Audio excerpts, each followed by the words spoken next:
So Charlie, going through a transplant, there's a lot to deal with, but unlike other major illnesses, there's a little bit on top when it comes to if you've got a major organ transplant you're waiting on.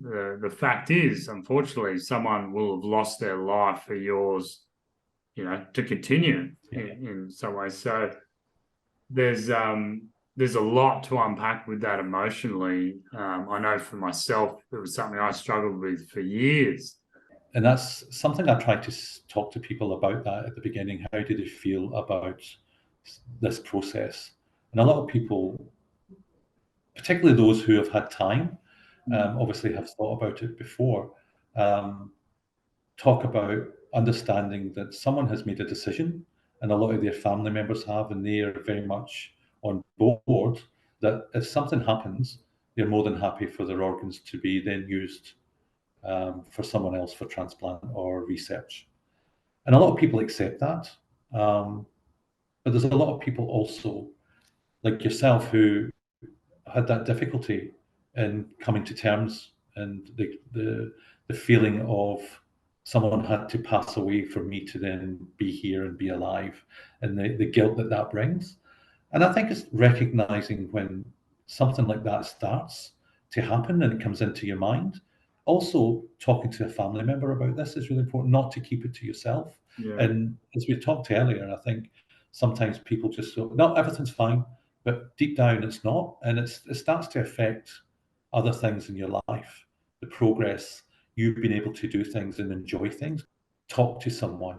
And that might be a family member initially, speak to your GP, and maybe arrange to go and see someone, a counsellor or a psychologist. Even before then, talking to the team and saying, is this normal? I'm worried that this is starting to take over and affecting me in a lot of ways, and it's stopping me. I don't know if you talked about it going on for some time, Peter, and that obviously affected you for a long period of time. Yeah. What helped you? Did talking to someone about that help? Well, actually, what helped was when I started this website and I wanted to interview a donor family about their experience. Yes. And I explained exactly how I explained to you this, how I was feeling.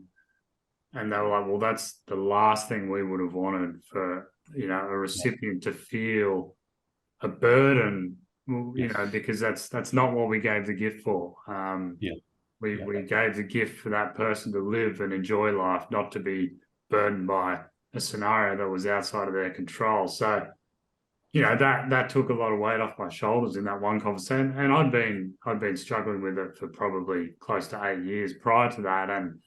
And unlike what you suggested, I sort of kept it to myself, and it did build up over time. But that one conversation, really, really helped. So, yeah, talk to people. And being able to speak to a donor family is so powerful, and having that for people to watch and listen to is really powerful.